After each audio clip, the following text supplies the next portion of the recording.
Hello everyone, welcome to the 9th episode of BridgeAusTV. Today we will be talking about health insurance. What are the available health insurance options for Australian visa holders? Why is it mandatory? And we will also answer some frequently asked questions about health insurance. I have here today John Waddell, Channel Manager of BUPA. Hello, Joanna. Hello, John. Welcome to BridgeAusTV.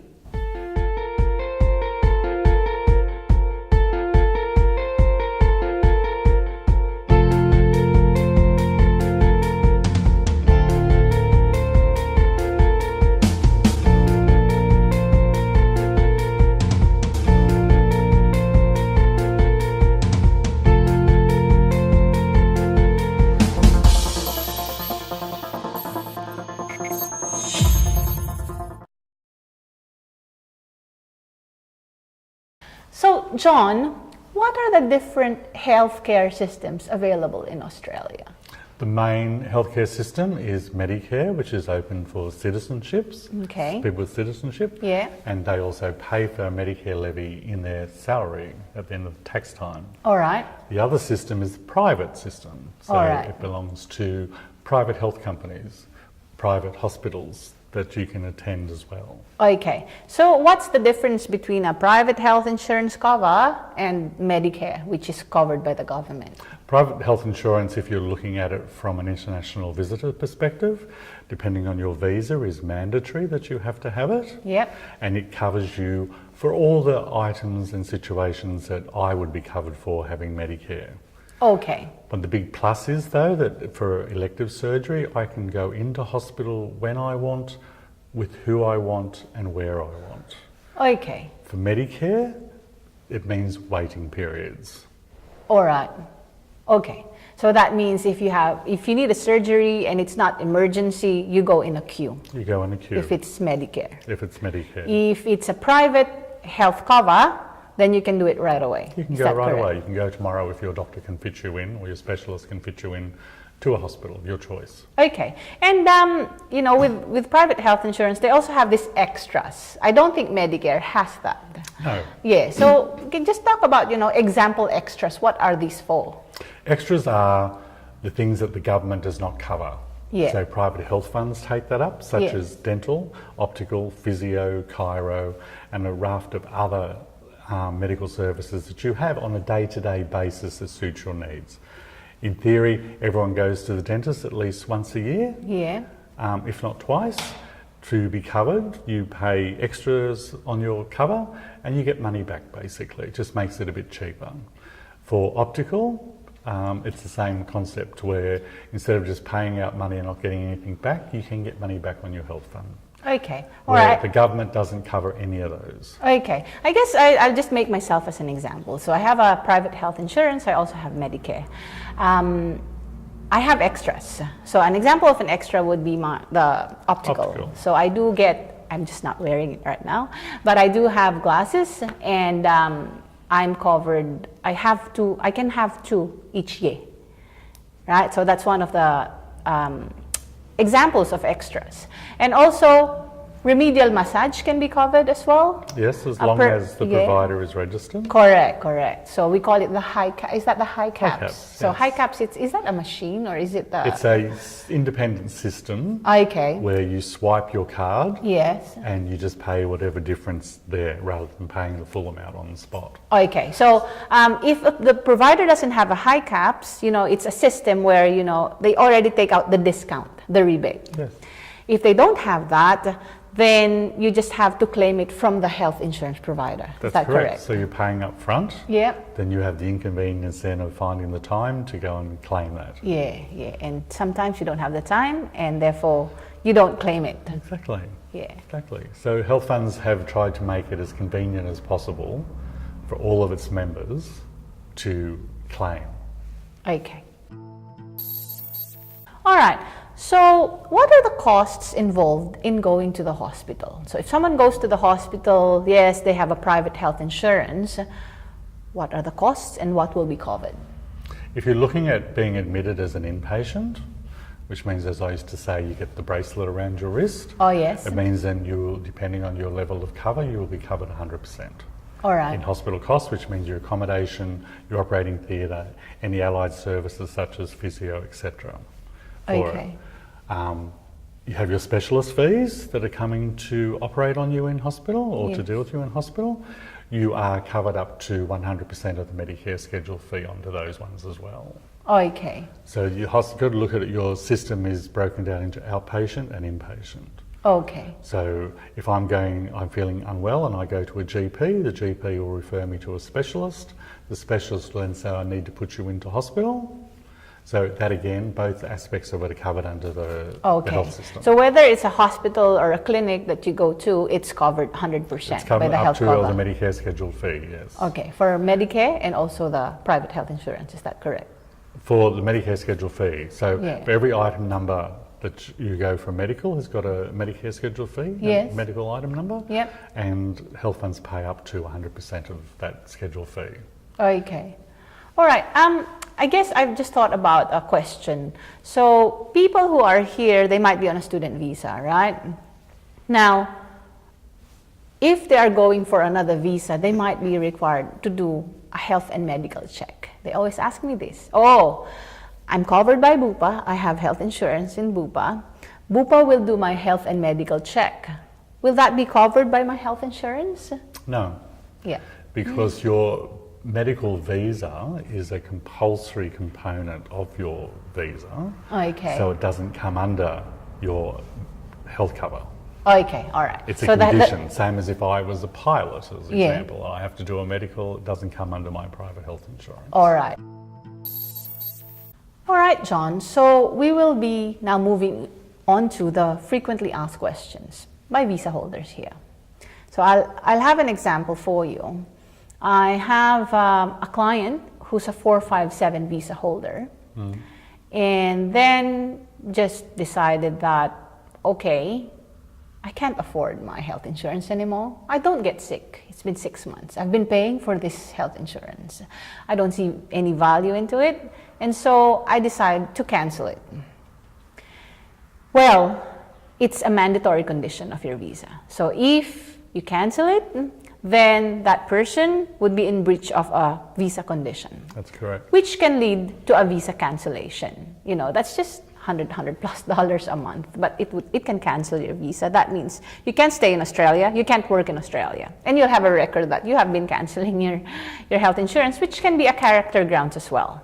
Now, I guess the question is, on the BUPA side, you know, in your experience, John, did you really have clients who have been canceled their visa because they didn't have a health insurance? Or they have canceled their health insurance? They have for various reasons, but unfortunately from a health fund perspective, we cannot enforce them having it. Okay. It's only further down the track that if they apply for PR, that some of the issues that have come up is that they want to back pay for that period of time. And unfortunately, they can't because they should have had it continuously. That's a very good point, John, because you know, people here usually apply for different kinds of visas. You know, you don't just go here and maybe if it's a PR visa, then that's okay. But you come in as a student or intern and then you go for PR. One of the conditions in applying for the next visa, it's always, have you complied with all the conditions of your previous visas? And you think that health insurance, you know, it's $100+, nobody would know. I'll just let it go, I'll just cancel it. But the case officers would look at all the conditions that you had from before, which includes health insurance. If you did not carry on, you will be asked to explain why. Or maybe pay back, as what you've mentioned. Yeah, you can back pay, but at the same time, we issue a certificate by law that says when you first started and when you finished. Ah, yes, that's the one that's required for the current visa, yes, for the visa, yes. Another common question that I get is, can they cancel their current health insurance cover? So I'll give you an example. A 485 graduate visa holder of course, they are again required to have their own health insurance, That's which correct. they have paid anyway because they can never get the visa without that. While they're on a 485 visa, they are eligible to apply for a permanent residency visa, so they applied for it. Now, if you applied for that, you get a bridging visa A, which enables you to get an interim Medicare card, right? So this client applied for the Medicare card, interim one, the blue one. She got it. She canceled her health insurance, the previous one, the current one, which she used for the 485 visa. This is not seen as breaching a condition, because with a Medicare card, even if it's interim, you satisfy the minimum health requirements. Now, I guess the question is, what's the difference, John, of an interim health cover versus a full Medicare and versus the client's previous private health cover? For the private health cover, it means that you are covered for a myriad of different reasons. So if you're going into hospital, GPs, specialists, things like that. If you're looking at interim cover, depending on what is allowed, you're not fully covered by Medicare. So you need to check the conditions of that with Medicare to find out what you're actually covered for. To get full Medicare, once you get your PR, then you would be paying 1.5% of your income to obtain that, so to give you full usage of Medicare. Okay, so that's Medicare. That's called Medicare levy. All right. So Medicare levy is 1.5% of your salary. That's mandatory. Yes. Right. Now, if there are more payments here, right? So depending on your salary, correct? Yes. So if you could explain that. What the government says is if you earn $90,000 as a single or $180,000 as a couple, and you do not have private health insurance, once you have your Medicare, you'll be paying an extra 1 to 1.5% on top of that 1.5% Medicare you're already paying. Okay. Right? Because it's saying that you earn fairly good income, you should be taking a bit of responsibility off the public system and by having private health. Okay, so the tip here is that if you know your salary would be high, you know your husband's or yours combined income, then you better off cover yourself with private health insurance, because you'll just be paying it in your tax as part of your tax anyway. And even though you're paying that extra money in your Medicare, it doesn't entitle you to any quicker service. Correct. In the public system. Yeah, just like the extras that I've spoken about, right? Yeah. If you can get free remedial massage, would be good, right? Rather than just paying the government and you don't get anything out of it. All right.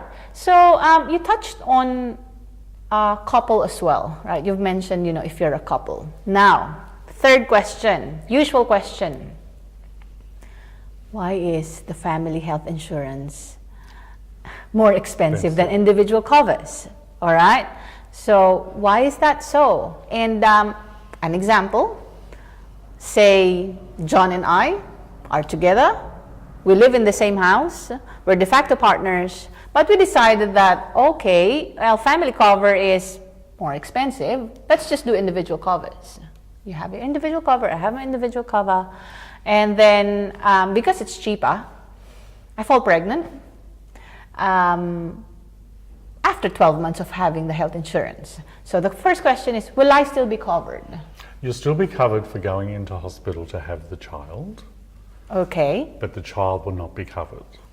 Okay. Because you're on a single membership, so it's only you.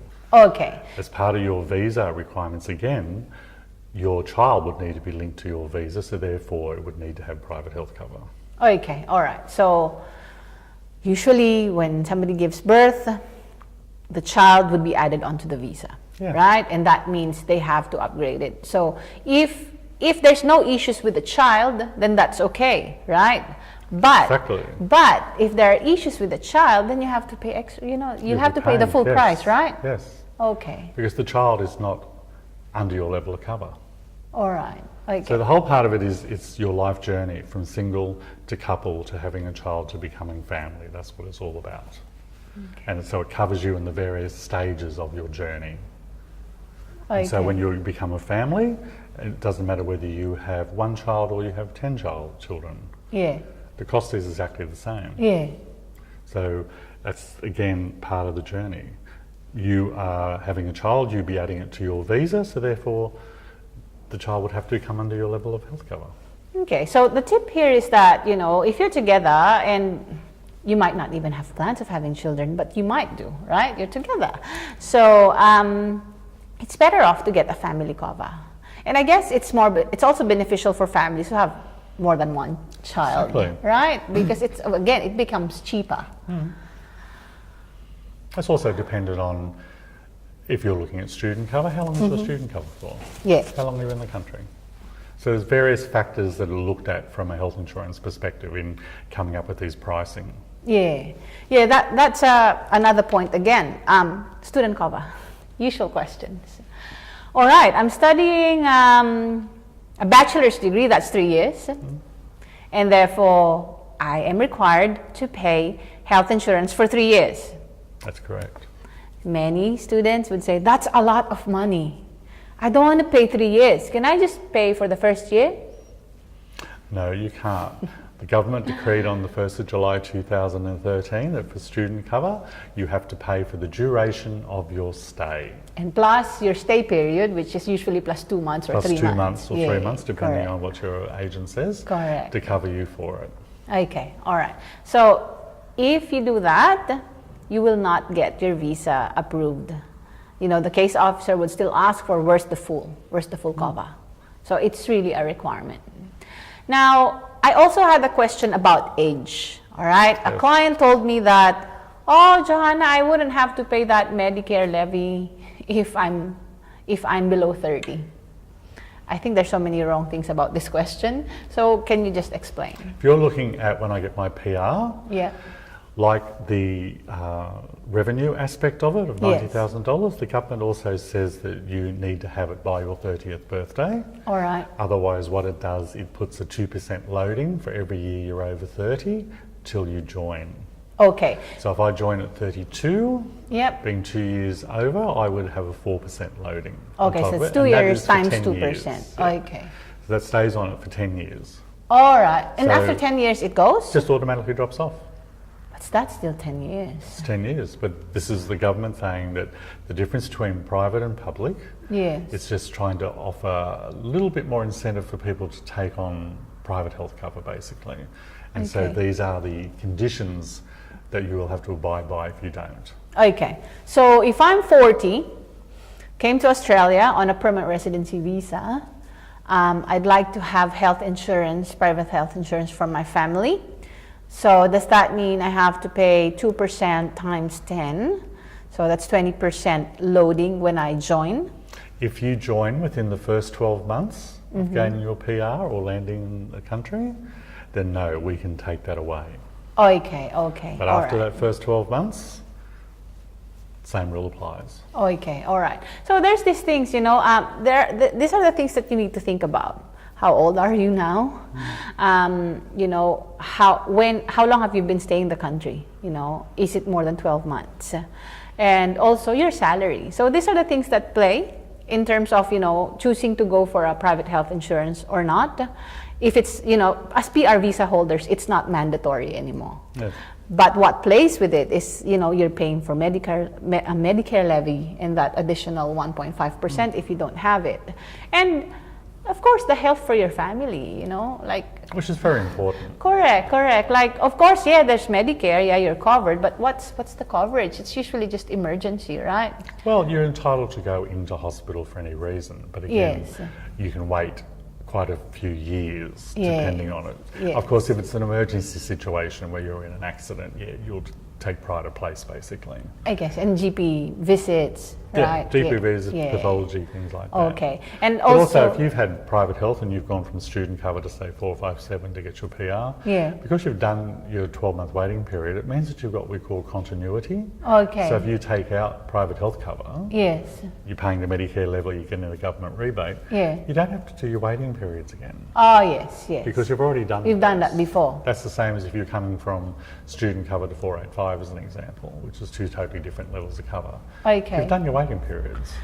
Yeah, so you said you've done it because these are people who carried on, right? Yes. If somebody cancels it in the middle because, hey, I have a bridging visa and I have an interim card, they would lose their waiting periods, right? That's correct, yes. Yeah, so they 12 would months then come again back, for they would start- pregnancy. yes, they would start their 12 months pre-existing, 12 months pregnancy. Okay. It's very important. It Because is very generally, important. One of the reasons yeah. they'll decide to come back in is because they suddenly need hospitalisation. Correct. So Correct. again, they've got the waiting periods. Hey, I think I called you before for a client who's like, oh, they've canceled it, they don't need it. Then suddenly the wife fell pregnant, right? So that means if they've canceled it, is there such a period? You told me there was a period before you can come back again. When you've got PR, Yeah. there's 60 days between Yes. it. But if All you're right. looking at visitors cover, Yes. there is no break Oh, yeah. because there's compulsory cover. Okay. Okay. So if All they right. do that and they drop their cover because they're on visitors cover as an example, Yes. then That's they would have to a rejoin, condition. Yeah. but they would be paying for the pregnancy out of their own pocket. Yeah. And how much is pregnancy here? Like someone Up to giving birth? 20,000. Yeah. So 20,000 without the private health cover. Private health cover might just be between $100 to $300, whether if it's individual or family, right? So yeah, sometimes you just really have to look at it long term, the long term benefit of That's having true. health insurance. It's not just about, oh my God, it's required for my visa. I have PR now, I don't need it. It's not as easy as that. You have to really think about it. You think about yourself, you think about your family, and the overall cost of hospitalization now and in the future. Yeah, and there's a lot of benefits of having private health cover, regardless of whether it's compulsory or you're talking about PR Yeah. over the public system, basically. Yeah. When you're looking at compulsory cover through students or overseas visitors, 457, 485, an example, Yeah. you might use it, but there's still a lot of other benefits that are there for a member to utilise. All right, so John, what are your tips for people who are coming here in Australia, and of course health insurance is required or may not be required when they are PR already? What's your advice for them? What are the tips, if there are any tips? Firstly, I would familiarise myself with the medical system here in Australia. It's very different to other countries. Yes. It's very different to what you're used to. Yeah. So it's a case of familiarising yourself with it and what is the differences between public and private. It's a matter of understanding your level of cover and how to use it. As an example, going to a GP. How would I find a GP? What do I go to a GP for? Yes. Why would I go to a GP versus going to the emergency department of a hospital? For what reasons would I go to a specialist? How come I have to wait 3 months for a specialist? Yeah. We have our own system here and it's very unique. Yeah. It's a case of trying to understand it, but it's a step-by-step process. It's like anyone, like me. I've had private health cover for 20 years, but I haven't used it. So if I had Wow, to you're very go healthy. into, very healthy, if I had to go into the private health system, it would be a whole new thing for me as well. Okay. So it's a case of just understanding it. It's a matter of, as you're saying, looking at your health needs in the long term, Yes. because you never know what might happen.